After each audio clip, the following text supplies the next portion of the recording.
नमस्कार, मैं हूं गरिमा। आप देख रहे हैं ललन टॉप सिनेमा। आज हमारे साथ स्टूडियो में जो मेहमान हैं उनके कई गाने आपने सुने होंगे, कई गाने सुन के आप कई ख्यालों में खोए होंगे क्योंकि वो गाने दिल तक उतरते हैं। हमारे साथ स्टूडियो में हैं ऑर्को प्रावो मुखर्जी जो कि सिंगर हैं और म्यूज़िक कंपोज़र हैं, साथ में लिरिसिस्ट भी हैं, कई सारे काम एक साथ करते हैं। तो चलिए उनका स्वागत करते हैं ललन टॉप के स्टूडियो में। बहुत बहुत स्वागत है। Thank you very much. Thank you. कैसे हैं आप? मैं ठीक हूँ और मैं बहुत खुश हूँ क्योंकि मैंने ललन टॉप काफ़ी बार देखी है, काफ़ी एपिसोड्स देखे हैं एंड आई लव द जो ऑनेस्टी और फ्रैंकनेस है इस शो में, तो I am very happy to be here. Thank you so much. Thank you. आपके दो प्रोजेक्ट्स आ रहे हैं, एक तो आपकी एल्बम आ रही है तुम आओगे और दूसरा इमरजेंसी जो फिल्म है उसके गाने आपने किए हैं, वो फिल्म के गाने रिलीज होना भी शुरू हो गए हैं। तो सबसे पहले हम आपकी एल्बम के बारे में बात करेंगे और कोई ये जिस टाइम में हम हैं, जिस दौर में हमें फुल फ्लेजेड एल्बम देखना किसी एक आर्टिस्ट की वो बहुत रेयर हो गया है, कम होता जा रहा है। तो सबसे पहले तो एल्बम के बारे में बताइए, फिर हम इस पे बात करेंगे कि ऐसा क्यों हो रहा है। हाँ, एक्चुअली एल्बम ये है, इसका नाम तुम आओगे है, जो कि एक पहले गाने का भी नाम है तुम आओगे। इसमें 8 ओरिजिनल हिंदी गाने हैं जो मैंने लिखे हैं, मैंने कंपोज किए हैं और मैंने गाए भी हैं। मेरे दोस्त पूछते थे कि कोई भी प्लेबैक सिंगर नहीं है, सारे गाने तो because I wanted this to be it's a signature artist album, जैसे पुराने ज़माने में होते थे जो बहुत सारे हम पसंद करते थे पहले, लकी सर हो या सिल्क रूट या उससे भी पहले जगजीत साहब या जो भी आर्टिस्ट के पहले एल्बम्स आते थे, वो दौर अभी शायद ख़त्म हो गया। आते हैं albums of course, but most of them are independent albums, most are hip hop albums. हम जो फिल्म के कंपोजर्स हैं प्राइमरीली, उनके बहुत ही कम पूरे एल्बम आते हैं। सिंगल्स हमने बहुत सारे किए हैं, बट ये मेरा पहला एल्बम है जो आजकल ईपी बोलते हैं लोग। 8 ओरिजिनल गाने हैं। ईपी मतलब एक्सटेंडेड प्ले। एक्चुअली ईपीज लोग आजकल ईपी बोलते हैं। ईपी मतलब 4 गानों का भी ईपी हो सकता है, 2-3 गानों का भी ईपी हो सकता है, but this is an album, old school album, जिसमें ठहराव वाले गाने हैं, सोलफुल गाने हैं। जिस किस्म के गानों के लिए लोग पसंद करते हैं मेरा काम, उस किस्म के ही गाने हैं। कुछ बहुत हटके नहीं है मेरे फिल्म के काम से, उसी सेम वेन में है ये एल्बम। काफ़ी गहरी बातें हैं। मैंने कुछ रिस्क्स मैंने लिए हैं इसमें, जो शायद फिल्मों में उतना ज़्यादा फ्रीडम नहीं रहता। हमको रिस्ट्रिक्शन होती है, स्क्रिप्ट हो या डायरेक्टर, स्टार, प्रमोशन, काफ़ी चीज़ों की वजह से कुछ चीज़ें हम जो चेंज करते हैं। इस एल्बम में ऐसा कुछ नहीं है। पिछले 10 सालों से उससे भी ज़्यादा एक्चुअली एक गाना इस एल्बम में है, सोज, जो जल्दी रिलीज़ होगी। वो गाना मैंने 2011 में रिकॉर्ड किया था, तो आज से 13 साल पहले। मेरा पहली हिंदी फिल्म जिस्म 2 रिलीज से भी पहले वो रिकॉर्डेड है। सो ये एल्बम एक लंबी जर्नी है जो मेरे साथ हुआ है, जो मैंने महसूस किया है पिछले over a decade, more than a decade इन बॉम्बे। उन सब का एक एक्सप्रेशन है ये एल्बम। और को आपने कहा कि जब आप फिल्म के लिए गाते हैं तब आप कुछ चीज़ें को लेकर के रिस्ट्रिक्टेड होते हैं, ऑफ कोर्स, है ना, कि चाहे उसके एक्टर हों या स्क्रिप्ट हो, ये सब किस तरह का रिस्ट्रिक्शन होता है? फिर सबसे इम्पोर्टेंट कि फिल्म में हम मानते हैं the director is the captain, और उनका विजन हम सब, चाहे वो अभिनेता हो या चाहे हम संगीत परिचालक हो या लेखक हो, सब लोग डायरेक्टर के विजन को सराहते हैं और उनको मान के उनको फॉलो करके चलते हैं। काफ़ी बार ऐसा हुआ है कि तेरी मिट्टी में भी हुआ है, तेरे संग यारा में भी हुआ है कि हमने कुछ चीज़ें चेंज किए हैं फिल्म की वजह से। एकदम विस्तार से एग्जाम्पल देके बताइए। तो जैसे लिरिक बहुत इम्पोर्टेंट लिरिक मनोज मुंतशिर ने तेरी मिट्टी के लिरिक्स लिखे थे। मुंतशिर ने पहला मेरा मुंतशिर के साथ कपूर एंड सन्स में वो साथी रे बोल के गाना था जो मैंने ही गाया था, वो मुंतशिर ने लिखा था। वहाँ तो बहुत ही इम्पोर्टेंट मोमेंट था फिल्म का, जो रिवील नहीं कर पाए फिल्म रिलीज से पहले, क्योंकि मेरा गाना वहाँ पे था जहाँ रजत सर का character passes away and these two brothers Siddharth and Fawad, वो सिचुएशन था। तो वो गाना सिर्फ मेरे पास उसका मुखड़ा 2 लाइन ही था, बाकी मनोज ने वो सिचुएशन पे डायरेक्टर शकुन बत्रा के साथ बैठ के हम लोगों ने बहुत कुछ देख के उसके आइडिया सुन के फिर we have worked on it. Teri Mitti of course again बहुत चीज़ें, क्योंकि पहले वो गाना उसमें थोड़ा अलग लिरिक्स था और फिल्म के बीच में आ रहा था गाना, जब the war is going on, जब ये सिख सोल्जर्स का प्लेटून जब लड़ाई कर रहे हैं वहाँ उसके बीच में गाना था। फिर eventually Akshay sir and Karan Johar उन्होंने कहा कि we want this song in the end of the film to capture the gist of the subject, जो इमोशन है एक सिपाही का while he is giving his life just before he dies in battle. तो उसमें बहुत लिरिक्स चेंज हुए और मनोज ने इतना खूबसूरत लिखा, इतने सारे वर्सेस लिखे थे कि हमारे लिए मुश्किल हो गया था to pick the top 3 verses. और मुझे अभी भी याद है कि एक्चुअली फिल्म में जो उसका बड़ा फेमस हुआ वो लाइन कि ओ माई मेरी क्या फिक्र तुझे, क्यों आँख से दरिया बहता है। फिल्म के अंदर एक्चुअली माँ का कैरेक्टर नहीं था, आई मीन अक्षय सर का, Parineeti was playing his wife, but माँ का उतना कुछ लंबा कैरेक्टर कुछ नहीं था।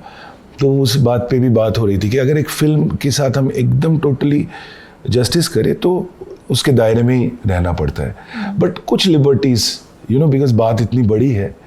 तो ये डिस्कशन में thankfully our director Anurag Singh he agreed with us and he let us keep the stanza about the mother also, because I think जब एक सोल्जर जब लड़ रहा है अपने देश के लिए, जब अपना जान देने पे प्रस्तुत है, तो उसकी नज़रों में देश या तो उसका पेरेंट माँ बाप या तो सोलमेट, यही 2 चीज़ हो सकता है जिसके इक्वेशन में उस लेवल पे या उससे भी बड़ा हो तो ही जान तक दे सकता है कोई उसके लिए।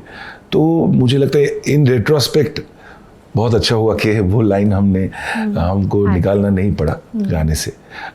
1-2 बार ऐसा, काफ़ी बार ऐसा होता है इन तेरे संग यारा, एक लाइन मनोज ने लिखा था, मैं रात दीवानी तू दर्द सितारा, तू जर्द सितारा। अभी भी मैं उसको जर्द सितारा बोलता हूँ कभी कभी। तो the director Neeraj sir told us ये तो बड़ा मुश्किल है उर्दू है, इसका मतलब किसी को समझ में नहीं आएगा। And I was telling him that sir कितने शब्द हम गानों से सीखते हैं। मैंने खुद, मैं बंगाली फैमिली से आता हूँ एंड कैलकाटा में कोई अक्सर हिंदी में बात नहीं होती। हिंदी में मतलब हिंदी मुझे बहुत लेट हिंदी में I try to speak in Hindi, and जब मैंने कोशिश की लिखने की हिंदी में, तो जिस्म 2 जब मैं गाने लिख रहा था तो तभी मैंने पढ़ाई शुरू की हिंदी में।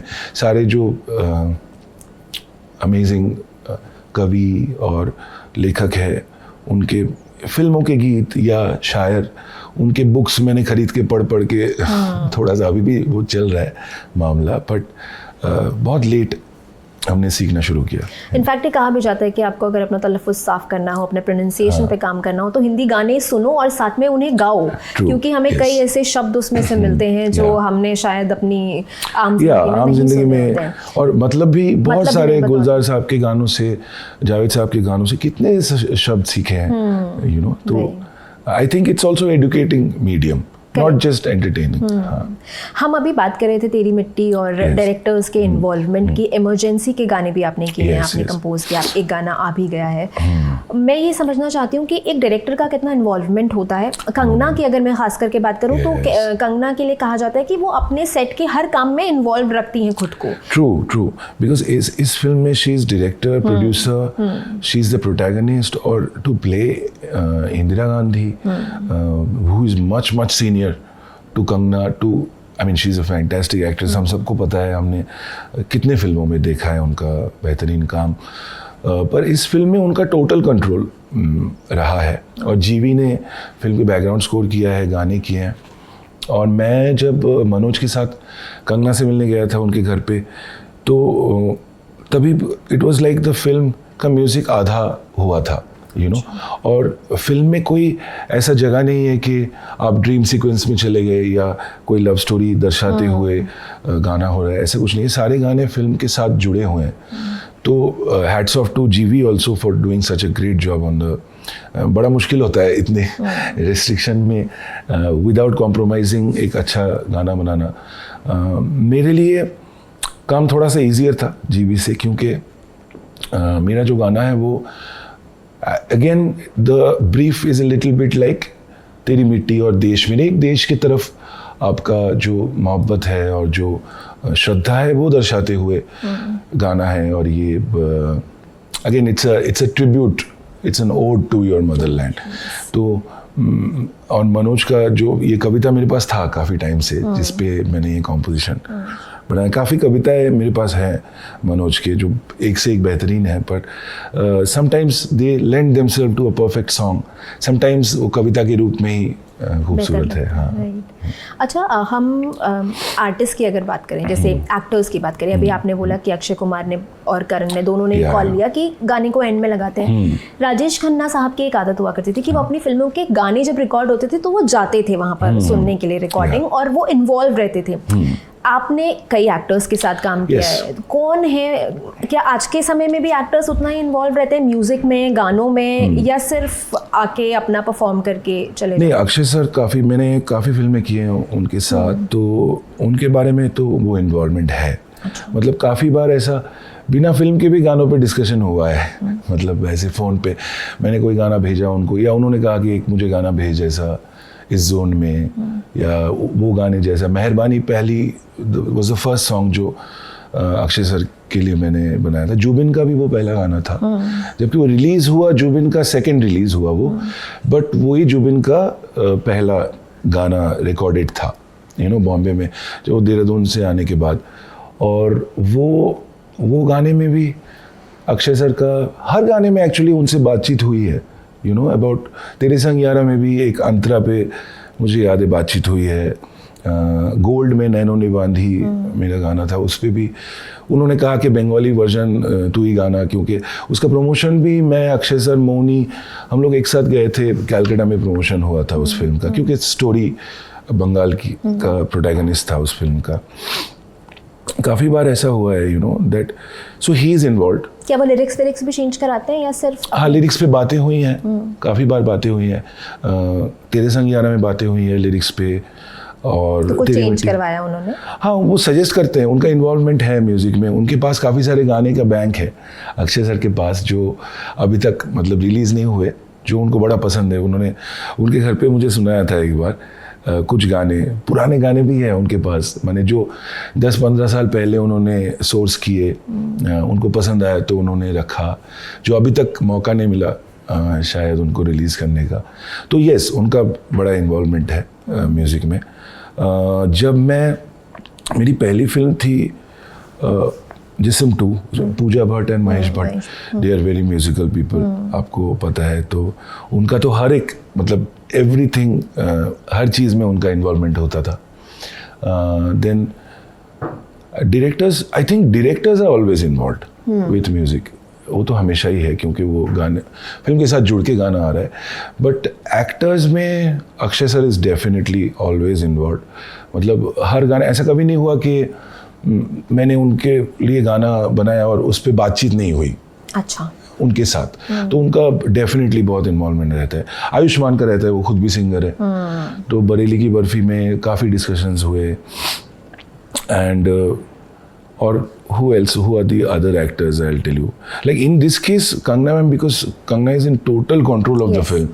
So yeah, definitely there was involvement of the artist. And but sometimes, I think sometimes what happens is that the label and the producer, like if you're working with T-Series, for example, क्योंकि T-Series शुरुआत की as a label, और अभी वो लोग producer भी है, तो भूषण जी इज़ वेरी, वो माहिर है म्यूज़िक चुनने में, तो शायद वहाँ पे प्रोड्यूसर का बहुत बड़ा हाथ रहता है। अगर टी सीरीज़ का फिल्म हो रहा है तो बहुत कुछ डायरेक्टर्स म्यूज़िक के बारे में ज़्यादा इन्वॉल्व होते हैं, कुछ शायद छोड़ देते हैं लेवल पे कि ठीक है आप डिसाइड कर लीजिए, या आप माहिर है इस बात में, आप डिसाइड कर लीजिए। तो दोनों तरीके से होता है। अच्छा, आपने हम अभी जब बात कर रहे थे इंटरव्यू से पहले, तो हम लोग का ये डिस्कशन भी हो रहा था कि म्यूजिक लॉन्च होने बंद हो गए।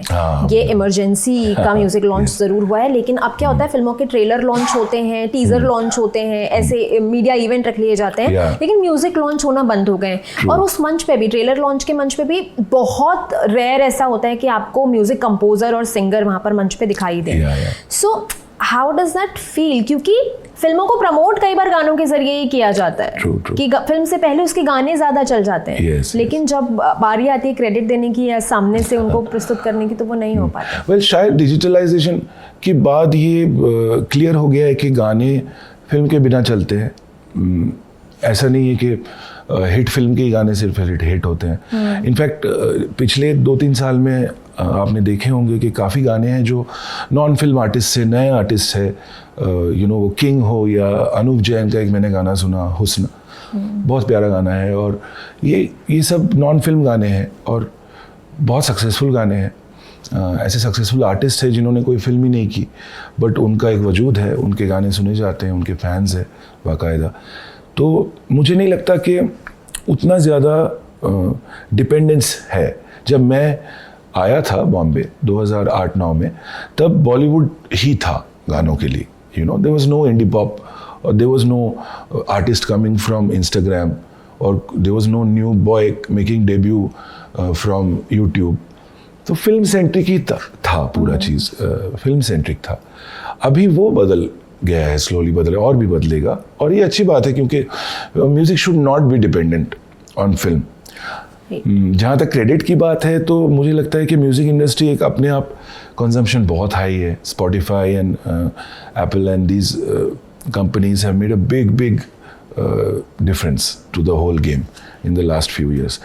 तो ऐसा कुछ नहीं है कि क्रेडिट नहीं दिया जा रहा है। आई थिंक जब टोटलिटी में एक चीज़ काम करे, लाइक एनिमल और गदर, तो सबको फ़ायदा होता है उसमें। यस, आपने इंस्टाग्राम की बात की, और ये जो एक्टर्स की फ्रेटर्निटी है, या फिर अगर हम एक्टिंग की दुनिया की बात करें तो वहाँ ये चर्चा आजकल खूब है, कास्टिंग डायरेक्टर्स के बीच में भी और एक्टर्स के बीच में, कि फॉलोअर्स के हिसाब से आजकल एक्टिंग के लिए लोगों को फिल्म में चुन लिया जा रहा है कई बार।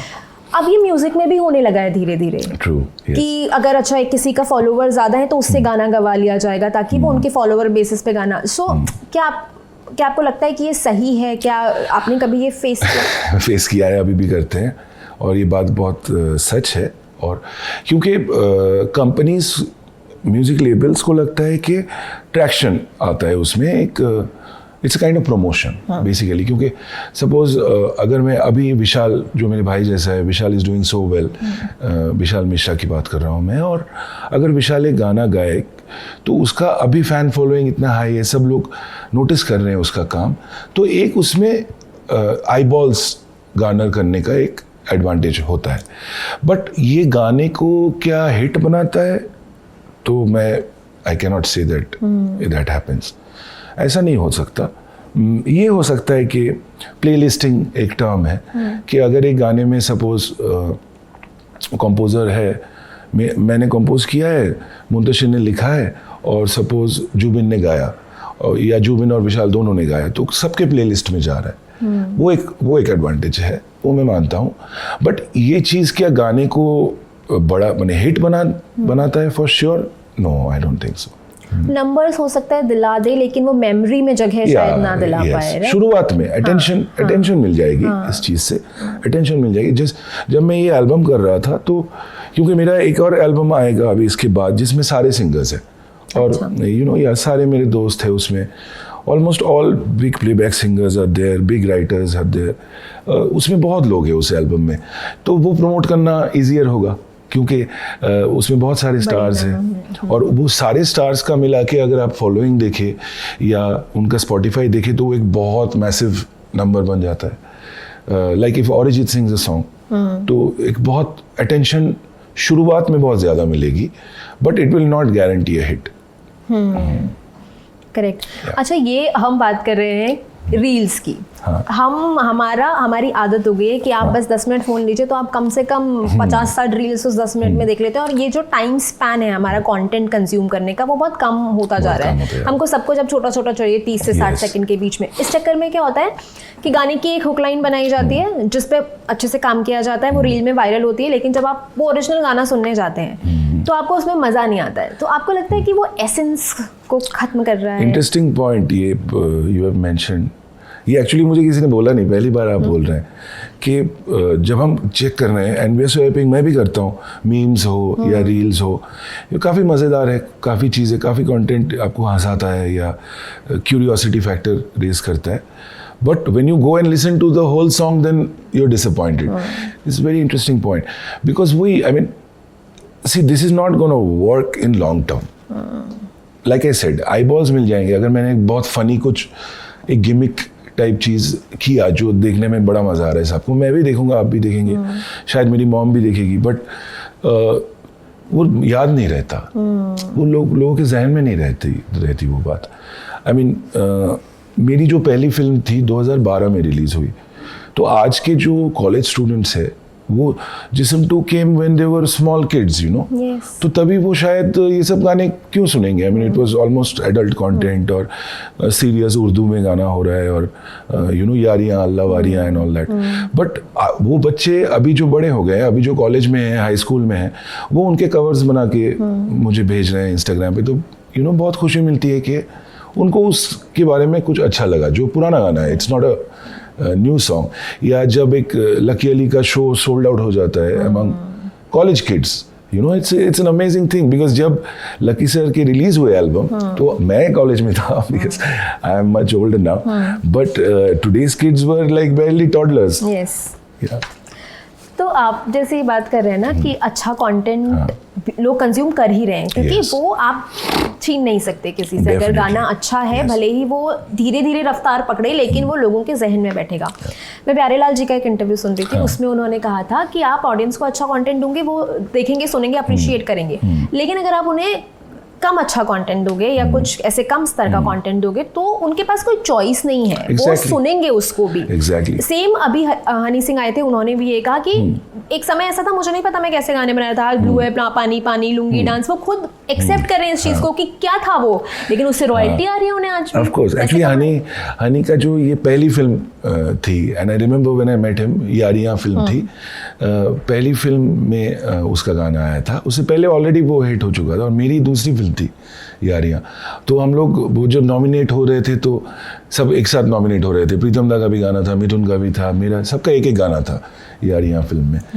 तो मुझे and that time I loved his album international villager. तो I told him, but I agree with him, you know, with over time आप खुद के बारे में भी बहुत सारी चीज़ें आप सीखते हैं. और मैंने हनी का आपका इंटरव्यू देखा है और वो आई लव्ड इट कि उसने इतने सच्चाई से बात की और उसने इतने फ्रैंकली बात की. ये भी बड़ी बात है, to accept it. Yes, and I totally agree with him. Specially उनके, हनी जैसा आर्टिस्ट जो हमेशा लाइमलाइट में रहे हैं, हमेशा स्क्रूटिनी होता है, सब लोग जज कर रहे हैं 24 घंटा, और इतना, you know, fame has its own problems, but he has been very mature and I must congratulate him. And I'm sure he's so talented that slowly he will have another amazing album जो हम सबको बहुत पसंद है. आपने nomination की बात की, तेरी मिट्टी के नॉमिनेशन पे मैं आऊंगी कि फिल्म फेयर अवार्ड्स के लिए नॉमिनेटेड था लेकिन उसको नहीं मिल पाया अवार्ड. तो मनोज मुंतशिर साहब बहुत गुस्सा भी हो गए थे, उन्होंने साफ बोल दिया था कि मैं अवार्ड फंक्शंस में जाऊंगा ही नहीं. तो I remember that night. क्या हुआ था उस रात? So it was very funny because Muntashir is generally so diplomatic and so sorted. जो sorted शब्द थे वो मनोज को एक परफेक्ट सूट करता है. जो मैं डिप्लोमेटिक नहीं हूँ, मैं गलत चीज़ बोल देता हूँ कोई बहुत बड़े आदमी को, या जो कहना नहीं चाहिए वो कह देता हूँ काफ़ी बार. But MM is always like, he's always poised. He knows exactly how to go about it, what to say. He's not moved. मैंने इमोशनल, वो इजीली इमोशन नहीं दर्शाएगा. वो एकदम बहुत कंट्रोल में रहता है हमेशा. तो उस दिन, और हम इस बार फिल्म फेयर था इन गुवाहाटी पहली बार, एंड हम सब लोग एक साथ थे, अमिताभ दा sister Shravani, Muntashir and his wife Neelam, myself, we were all nominated. So हम सब एक ग्रुप में थे और सबको ऐसा 100% लगा था कि आई मीन उसको तो मिलेगा ही, यू नो, बाकी किसी को मिले ना मिले. अमिताभ दा वाज नॉमिनेटेड फॉर कलंक, व्हिच इज अमेजिंगली रिटन. या I mean that is amazing. I mean he is amazing. तो ये दोनों बेस्ट लिरिसिस्ट के साथ मैं था और हम लोग सब, you know, we were confident honestly. Amitabh da भी बोल रहे थे, एंड तो जब हुआ we were shocked and MM was livid. मैंने उसको कभी इतना मतलब इमोशनल नहीं देखा, बट हम बोल रहे थे यार वेट, रुक जा, मतलब लोग ही लिख रहे हैं ये चीज़। तो you don't have to write, thousands of people are writing immediately on Twitter, how can this happen, how can, and that. But that was the only time I saw MM behaving like me, impulsive. Immediately वो इतना emotional हुआ कि उसने immediately, मैंने हम कुछ बोलने से पहले ही he put the tweet and he stood by it actually. हम रोक नहीं पाए उन्हें। बट आप बोल रहे हैं आप इम्पल्सिव हैं, you look so like calm, composed. No I am sometimes. आपके गानों में इतने ठहराव हैं। वो उसमें वक्त मिलता है ना। तो क्या ये पर्सनालिटी जो होती है एक इंसान की, क्या उसका कुछ असर पड़ता है गानों पे? पड़ता है, यस डेफिनेटली पड़ता है। I think specially if you're a composer, अगर आप टोटलिटी, हमारा काम क्या है, सब कुछ करेक्ट करके पूरा चीज़ देना। दैट्स व्हाई आई थिंक ये टर्म आया म्यूजिक डायरेक्टर, जो कि कहीं और नहीं है। आप अगर यूएस में जाएंगे या यूरोप में या कोई भी देश में ये टर्म ही नहीं है। There is composer, there is song writer and there is singer, but this term music director is only in India, and because I suppose, तो मैं पहले सोचता था कि इसका क्या मतलब है, क्योंकि मैं जब बॉम्बे आया तो मैं एल्बम करने आया था और मुझे इतना ज्ञान नहीं था कि हाउ फिल्म म्यूजिक वर्क्स। वो ऐसा हुआ कि मेरा एल्बम नहीं बन पाया, झगड़े हो रहे थे। Universal, I was signed with universal और काफ़ी मुश्किलें हो रही थी, and I met Bhatt sahab, and 4 ही मेरे पास हिंदी गाने थे तब जब मैं भट्ट साहब से मिला। उसमें से 3 उन्होंने लिए, दैट अभी एंड ये जिस्म है तो क्या, और इश्क भी किया रे मौला। और ये हिंदी गाने आपने कॉलेज में लिख लिए थे? कॉलेज में आधा लिखा, कभी 2 लाइन लिख पाया। ऐसे बहुत टाइम लगे, बहुत ही टाइम लगे ठीक से लिखने में। और उनको सो वेब अभी I was telling you that how this music director और the music पर्सनालिटी का आपके गानों में। Correct. So the music director thing, ये चीज़ मुझे बाद में समझ में आया कि म्यूजिक डायरेक्टर मतलब पूरा जो सबका है, वो गिटार से लेके लिरिक्स से लेके सिंगर कौन होगा। काफ़ी बार इतने लोग गाते हैं गाना, until we like तेरी मिट्टी, so many playback singers sang that song and it was not really working out with the film, with that emotion of the Sikh valor and that sacrifice. So eventually me and Azim Dayani, Azim was the head of music in Dharma. तो मैंने अजीम को बोला था कि ये can we get this B Praak, because मैंने एक गाना मन परे, एक गाना मुझे बहुत पसंद था, and B Praak was a composer. वो उतना ज़्यादा गाने वो गाता नहीं था, मैक्सिमम हार्डी संधू के गाने, दिलजीत के गाने, एमी विर्क के गाने, ये सब वो कंपोज करता था। बट दैट मन परे song, I thought that vocal would be perfect for, and it clicked. We are lucky, हमेशा नहीं होता है। बट वही म्यूजिक डायरेक्टर का काम आई सपोज इसके एक टोटलिटी वाला काम है, क्योंकि जो प्रोड्यूसर है और जो डायरेक्टर है वो एक ही आदमी से बात करेगा। वो डिटेल के लिए वो गिटारिस्ट से नहीं बात करेगा, वो आपके म्यूजिक प्रोग्रामर से नहीं बात करेगा, वो सिंगर से भी बहुत ही कम ऐसा ओकेशन होगा जब बात करेंगे। आप म्यूजिक डायरेक्टर का ड्यूटी है ये सब कुछ निभा के पेश करना यार। So that I learned with time. Yes. अच्छा, अभी आपने कहा कि एक गाना अलग अलग सिंगर्स से गवाया जाता है और उसके बाद एक जो परफेक्ट वॉइस लगती है उनसे फाइनल करवाया जाता है। कभी ऐसा। मैं पलाश टेन का एक इंटरव्यू सुन रही थी, उन्होंने ये अपने इंटरव्यू में बोला था कि कई बार ऐसा होता है, इनफैक्ट ज़्यादातर बार ये होता है कि जो सिंगर्स हैं जिनसे वो रफ गवाया गया उनको पेमेंट भी नहीं की जाती है। Is that true? It's true, yes it's true. Because नहीं, काफ़ी सिंगर्स भी होते हैं जो बोलते हैं कि यार कोई गाना ट्राई करना हो तो प्लीज़ करना, बिकॉज ये इसमें सिर्फ एक ही जन का हाथ नहीं होता। और आई डोंट थिंक दैट म्यूज़िक में हम सब दोस्त हैं, और मैंने भी काफ़ी बार गाए हैं यार, मतलब अच्छा। काफ़ी बार काफ़ी स्क्रैचेस। पहले तो मैं डेमो सिंगर ही था, सारे गाने मैं खुद के ही गा के भेजता था। बट ये कहीं ना कहीं ऐसा नहीं लगता कि डेमो सिंगर भी अगर गा रहे हैं तो मेहनत तो उनकी भी लग रही है, they should be like but it's more like a pitching. अच्छा। It's more like a pitching, because कभी ऐसा होता है कि आप इमेजिन कर रहे हैं कि सपोज मैं सोच रहा हूँ कि हरिहरन का आवाज़ इसमें शायद करेक्ट होगा, तो हम डिस्कस कर रहे हैं। फिर सपोज किसी ने बोला कि यार सोनू दा का कैसा होगा इस पे, तो इन लोग क्योंकि ये इतने सीनियर है अभी इनको व्हेन वी अप्रोच हिम उनसे पहले 10 बार सोचना पड़ता है. But people who are our friends, मैं अगर अंकित को बोलूँ कि यार तू एक गाना गाएगा मेरा, अंकित ने काफ़ी बार मेरे गाने गाए हैं, जो I mean I have never paid him. And Ankit, मुझे याद है the other way, Ankit was abroad and he was doing Tum 2 and I helped him record, I recorded on his behalf.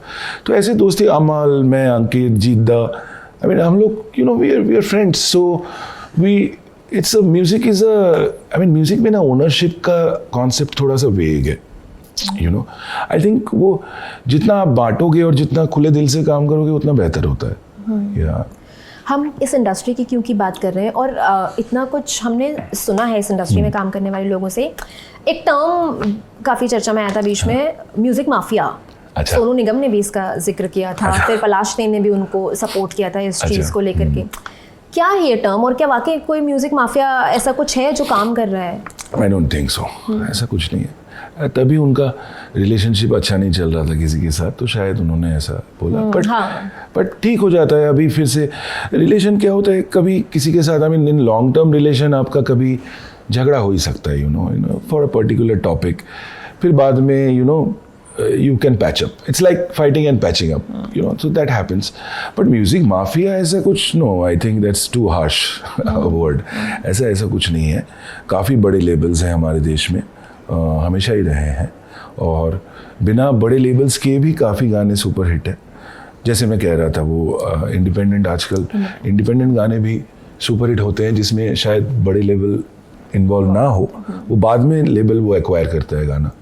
अच्छा. तो या like example of these boys, King is an example, और Anoop Jain is an example, और Shubh is an example. मतलब ये कि आपने अपना कोई एक इंडिपेंडेंट गाना रिलीज कर दिया, फिर किसी बड़े लेबल को वो पसंद आया तो वो आपसे बात करेंगे कि ये गाना हमें दे दीजिए. तो उससे जो भी रॉयल्टी आएगी वो उस लेबल को जाएगी उसके बाद से? नहीं, royalty is a very different thing. Royalty is a fixed law. अच्छा. Royalty can not be changed by contract. मतलब अगर वो गाना है तो उसकी रॉयल्टी ओरिजिनल आर्टिस्ट को ही जाएगी हमेशा. ये लॉ है. मतलब मैं आपके साथ कोई कॉन्ट्रैक्ट नहीं कर सकता जिससे ये चेंज हो जाए. पर वो लेवल उसको अपनी फिल्म में कहीं या ऐसे उसको या फिल्म में यूज कर सकते हैं. वो जो रॉयल्टी का जो स्प्लिट है वो एक देश का लॉ होता है. उसमें वो कोई कॉन्ट्रैक्ट से चेंज नहीं हो सकता. कॉन्ट्रैक्ट से रेवेन्यू चेंज हो सकता है. सपोज एक गाने का रेवेन्यू जितना है वो मैंने कहा कि आर्टिस्ट और लेबल में स्प्लिट होगी, ये मैं कॉन्ट्रैक्ट कर सकता हूँ. बट रॉयल्टी सिर्फ होता है ऑथर और composer, author, you know. Royalty is limited to the creator of the song. It's like writing a book. That's why publishing, the idea of publishing, the idea of royalty comes from the creators of that particular song. Singer भी हो सकते हैं उसमें. Suppose मैंने एक गाना एक singer के साथ बनाया मिलके, तो ऑफकोर्स उसमें भी सिंगर भी हो सकते हैं, बट यहीं तक सीमित है, और उसका percentage is a legal fix thing, उसको हम बदल नहीं सकते. ओके. हमने इतनी सारी म्यूजिक इंडस्ट्री की बात की और को, लेकिन जिस इंडस्ट्री का आप हिस्सा बने उसकी शुरुआत की बात करना बहुत ज़रूरी है. MBBS कर रहे थे, अच्छा खासा डॉक्टर बनते, सर्जन बनते, दिल का इलाज करते, कार्डियोलॉजी पढ़ रहे थे आप? या I was planning to do cardio surgery. मतलब MS करना पड़ता है. अच्छा. मैंने इंटर्नशिप खत्म की 2008 में कलकत्ता मेडिकल कॉलेज में, 2007 में, सॉरी 7 में. तो फिर उसके बाद you give the masters entrance exam, और या MSc या MD करते हो आप. मेडिसिन में MD करते हो, सर्जरी में MS करते हो. तो प्लान वो था, बट प्लान वो था ऊपर से. बट कॉलेज में, आई मीन मेडिकल कॉलेज में ही आई हैड डिसाइडेड. मैं सेकेंड ईयर से ये बात शुरू हुई, और बट वो यू नो वो हिम्मत जुटाने में समय लगा, खुद को समझाने में समय लगा. और यू नो खुद अगर आप बहुत ज़्यादा कन्विंस नहीं हो एक चीज़ के बारे में, तो आप दूसरे को कैसे करोगे? तो खुद को कन्विंस करने में काफ़ी टाइम लगा मुझे, क्योंकि आई एम फर्स्ट जनरेशन. शायद अगर कल मेरे बच्चे इस इंडस्ट्री में आए उनके लिए शायद आसानी होगी, but for the first generation it's always you are learning as you go. You know, every day you're learning something new. You're making mistake and then learning. Yeah. सब खुद ही गलती करके खुद ही सीखना पड़ता है. You can't learn from other people mistake because everything is new for you. But yeah, I told my parents. पहले तो मैं कुछ बहाना बनाता था कि मैं मास्टर्स करूँगा, MBA हेल्थ मैनेजमेंट. बहुत कुछ बोला कि जाके एसपी जैन बॉम्बे में आ जाऊँ ऐसा। तो मुझे IIM इंदौर मिला, एसपी जैन बॉम्बे नहीं मिला कैट में। फिर पता चला कि एसपी जैन के लिए वर्क एक्सपीरियंस कंपलसरी है। फिर सच बोलना पड़ा कि ये सब मेरा मतलब ये बहाना था, मैं एक्चुअली म्यूजिक करना चाहता हूँ। तो आई अपना फ्रॉम चाइल्डहुड मैं नर्ड था पढ़ाई में। क्या था? हाँ, तो they were shocked, of course they were shocked, because मैं बचपन से एक्चुअली मैं पढ़ाई में I was very serious and I was very serious, और मुझे अच्छा ही लगता था। ऐसा कोई मुझे किसी ने ज़बरदस्ती नहीं पढ़ाया कि पढ़ना ही पड़ेगा मेडिकल, ये सब नहीं था। My dad was a very established doctor, but he never said कि यही पढ़ना पड़ेगा, तुम चाहो तो इंग्लिश पढ़ो। I used to love English, but किसी ने ज़बरदस्ती नहीं की। बट व्हेन आई सेड कि अभी ख़त्म करके इंटर्नशिप हो गया है, 6.5 साल अब आप दे चुके हो, सो उसके बाद सडनली, तो आई एक्सप्लेन टू देम ये सडन नहीं है। आई मीन बहुत टाइम से आई हैव बीन थिंकिंग, बहुत प्लानिंग है इसमें, ये मतलब 4-5 साल से चल रहा है ये मामला, मैं आपको आज बता रहा हूँ। तो दे फिर भी डाउट तो था, ऐसा नहीं था कि उन्होंने मान ली बात को। अंटिल भट्ट साहब साइंड मी, दे वर अनश्योर। पर कोई दोस्त बोलेगा कि शायद तुम्हारा बेटा ड्रग्स कर रहा है या कुछ तो होगा, मतलब डॉक्टर है, टॉपर है, उसका एक्सेस होगा फार्मेसी का, जो कि सही बात है। बट तरह तरह के लोग थियरीज बनाते हैं when somebody doesn't do what is expected. Yes, according to the society. Exactly. So when somebody chooses a path which is unexpected, then people try to think कि क्या वजह होगी, शायद ये होगा वो होगा। But thanks to Bhatt Sahab, that he gave me my debut, and because he is Mahesh Bhatt, the great Bhatt Sahab। पर वो क्या किस्सा है और को कि आप पहली मीटिंग के लिए लेट पहुंचे थे? हाँ, उनका ऑफिस चेंज हो गया था। उनका ऑफिस होता था जुहू गली में, विशेष फिल्म्स का। तो मैं पुराना ऑफिस पहुंचा क्योंकि उसके पास मुझे लगता था वही है, बट ऑफिस चेंज हो गया था, वो खार में चला गया था, in the same building where Tips office was. And so I was half an hour late and he was really angry. पहली बात तो उन्होंने मुझे फ़ोन की सुबह 6 बजे, और हम सोते थे 4 बजे। लकीली मैं ना फ़ोन पिलो के साइड में लेके सोता था कि क्या पता कब कौन फ़ोन कर दे। इतना बुरा हाल है। 3 साल in Bombay I hardly had we had work, मतलब छोटा मोटा काम कोई ऐड कर लिया, या कोई बोला कि फिल्म बनेगी, कुछ 20,000 एडवांस दे दिया, फिर बनी नहीं फिल्म, शुरू ही नहीं हुई, कोई फिल्म आधा चल के रुक गई। ऐसा बहुत बार हुआ, सबके साथ ही होता है ऐसा, we are not an exception. But Bhatt साहब से मैं मिला through a friend called Prashant Narayanan, was an actor. Prashant के घर पे हर शाम को जैम सेशन होते थे, तो वहाँ सारे स्ट्रगलिंग म्यूजिशियंस, एक्टर्स, मैं वहाँ बहुत लोगों से मिला। नवाज भाई आते थे, अमित सियाल, देबूदा, दिव्येंदु भट्टाचार्य एंड अग्नि द बैंड, सब एक ग्रुप था। और चक दे इंडिया के काफ़ी सारे actors, the team, the hockey team, मुझे याद है, वो सब लोग वहाँ आते थे शाम को, and we used to make music and it was great time. तो प्रशांत ने भट्ट साहब को बोला था कि ये एक दोस्त है मेरा और को, he is doctor from Calcutta and उसके पास कमाल के गाने, आप सुनिए। ऐसा he had put it in his ear. And one fine day Bhatt साहब called me morning 6 AM and luckily I heard it. And sorry, my guitarist Mayuk Sarkar, हर जगह मैं और मयूक एक साथ जाते थे। Mayuk is a classical guitarist who plays with Rekha ji and Vishal ji, and Mayuk and me सब जगह जाके हम लोग एक साथ सुनाते थे। कोई भी बुला लेके, यार आज पता है वो डायरेक्टर आ रहे हैं, तुम लोग आ जाओ गाने सुनाओ, तो हम लोग जाते थे और सुनाते थे गाने। तो उस दिन Mayuk was not there, Mayuk was doing Rekha ji का कॉन्सर्ट था कहीं पे, अच्छा। तो बॉम्बे में नहीं था।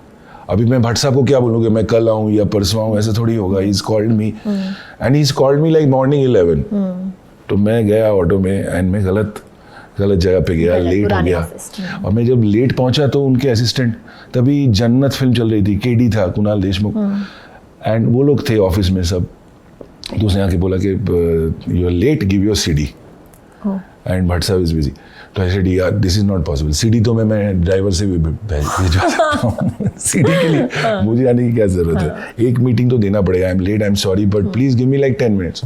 And he told me that you are late, so my next meeting is in 15 minutes, you have 10 minutes, sing 2 songs and thank God Mahesh Bhatt sahab, या ओके 10 मिनट दिया उन्होंने। मैंने केडी को ही बोला यार प्लीज, आई मीन केडी मेरे उम्र का है, सो मुझे लगा यार दोस्त समझेगा बात को, and he told Bhatt sahab, and so I went in the room and he gave me 10 minutes and luckily I mean he loved those 2 songs, touchwood, for that day. सोचिए अगर आप सीडी देख के चले आते, हाँ तो शायद कोई सुनता ही नहीं गाना। हाँ कितने सीडीज पड़े रहते हैं, कितने स्क्रिप्ट्स पड़े रहते हैं, it's totally on luck, but yeah so which is why I mean देखिए मेहनत, टैलेंट, ये सब करते हैं ऑनेस्टली। और हमारे देश में जो टैलेंट का जो मैंने भरपूर टैलेंट है, आप कोई भी शो देख लीजिए म्यूज़िक का या किसी भी टाइम का गाने सुन लीजिए, कोई भी दशक का, India has been I think amazing in music. I mean ये सब्जेक्ट में मैं दावे के साथ कह सकता हूँ कि it's very difficult to compete with India in music, but वो भी चीज़ें होती है, you know, luck and I don't know, maybe it's karma, maybe it's your parents blessings, maybe it's past life, maybe I don't know if there is multiple lives, अगर सच है ये बात, पुनर्जन्म की बात, हो सकता है सारी चीज़ें मिलके एक वो अपॉर्चुनिटी, वो right time right place, you know, that happens. क्योंकि मेरा डेब्यू मिलना is a big example of that, that too with such big names.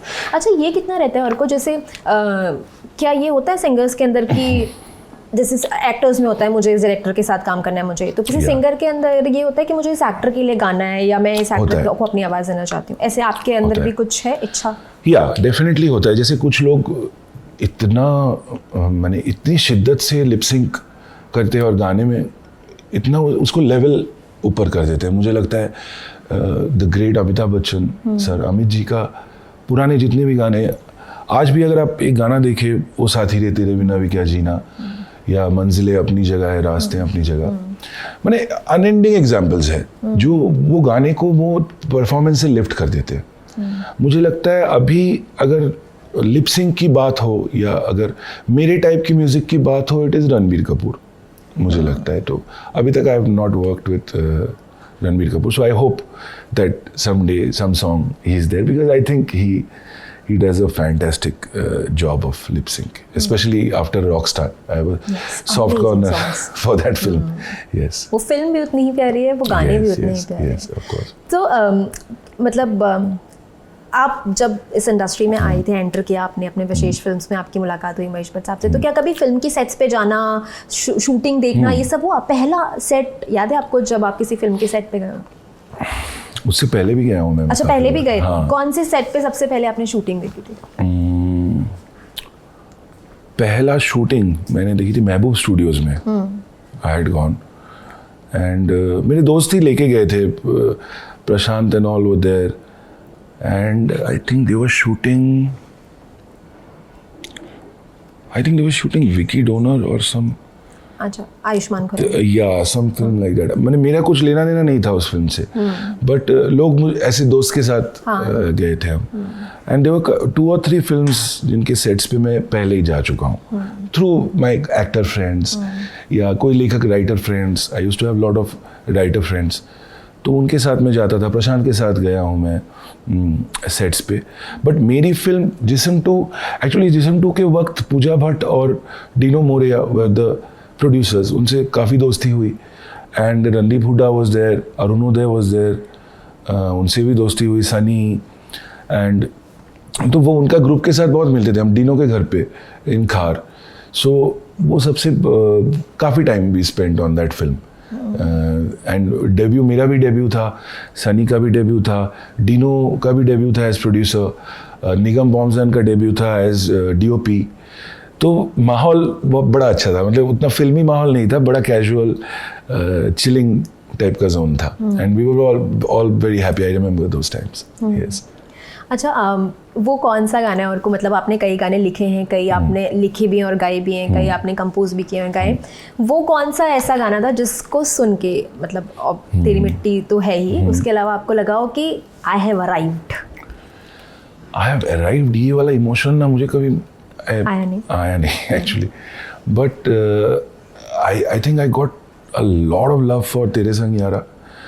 और वो गाना अब मैं जब सुनता हूँ तो कैसे बना मुझे नहीं पता है, आई थिंक वो टोटलिटी में वो गाना बहुत कंप्लीट लगता है मुझे। इट्स अ टोटलिटी में, आई मीन कोई भी ज़माने में वो गाना आ सकता था, ऐसा मुझे लगता है कि वो 60s में भी आ सकता था, अभी भी आ सकता है. यू नो, इट्स नज़म is very special song for me, क्योंकि वो मेरे दोस्तों ने ही बताया एक ट्रिविया कि फिल्म फेयर में ऐसा कभी नहीं हुआ कि सेम गाने के लिए तीनों कैटेगरी में नॉमिनेशन एक व्यक्ति को मिला.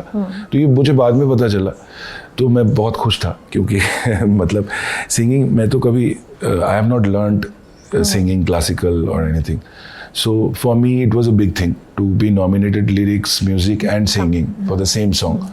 और आज भी वो गाने का काफ़ी मेंशन होता है. क्या आप 2 लाइन गुनगुना सकते हैं हमारे दर्शकों के लिए? ऐसा कैसे हो सकता है आप यहाँ आए और हम आपसे कुछ सुने नहीं? नज़म का ही 2 लाइन गाता हूँ.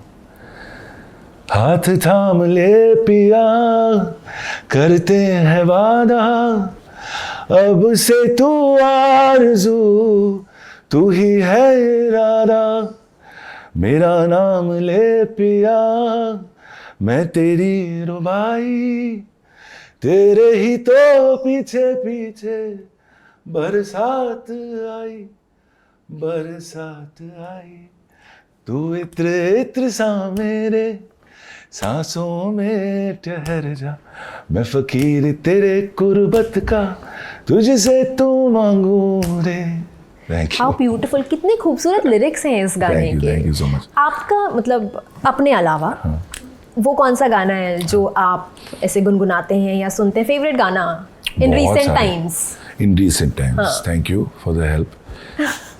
या बिकॉज कितने सारे खूबसूरत गाने एकदम रिसेंटली मुझे बहुत अच्छा लगा राम संपत का गाना, वो फिल्म लापता लेडीज, मुझे बहुत अच्छी लगी फिल्म और बहुत अच्छा लगा गाना. ओ सजनी रे, beautiful, I loved that song. That's my recent current favourite song. Yes, ओ सजनी रे. अच्छा, आप एक साउथ की फिल्म भी कर रहे हैं, अहो विक्रमार्का. इसमें आपने अभी मुझे बताया था कि आपने चंद्र बोस जी के साथ काम किया. हाँ, Chandra Bose sir wrote the Telugu lyrics for the mother song of that film, जो फिल्म का इमोशनल गाना है. और पहली बार मैंने एक आइटम सॉन्ग किया है सलमा बोल के. तो यूजुअली मेरा उतना एक्सपर्टीज़ नहीं है आइटम सॉन्ग्स या डांस गानों में. बहुत पहले मैंने एक गाना किया था पानी वाला डांस, वो काफ़ी चला था, बट वो वन ऑफ है, मैंने वो फ्लूक, मुझे लगता है फ्लूक से चल गया, because I am not very good in dance music.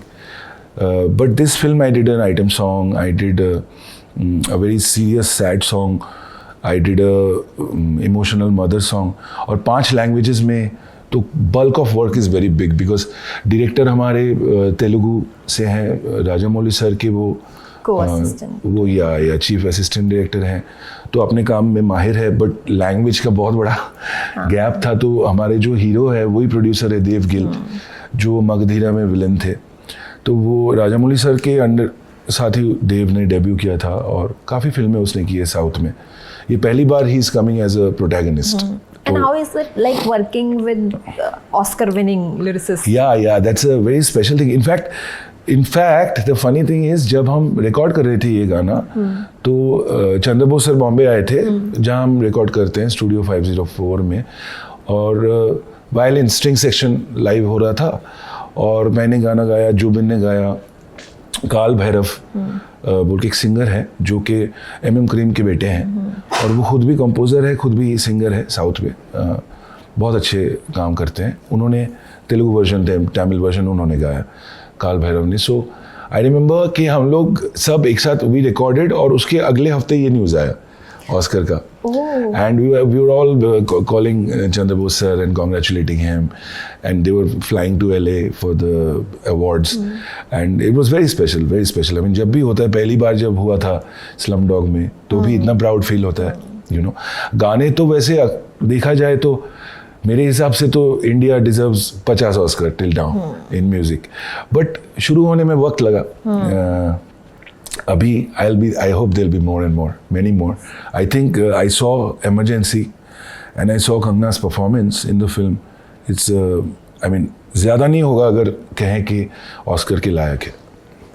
Okay.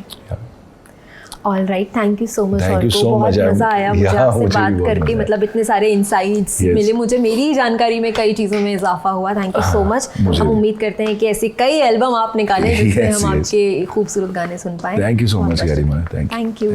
आपको ये इंटरव्यू कैसा लगा कमेंट करके बताइएगा, और ऑर्को का वो गाना जो उनका नाम सुनते ही आपके दिमाग में आया हो वो प्लीज़ कमेंट करके ज़रूर बताइएगा। खुश रहिए, स्वस्थ रहिए, देखते रहिए लल्लन टॉप सिनेमा। शुक्रिया।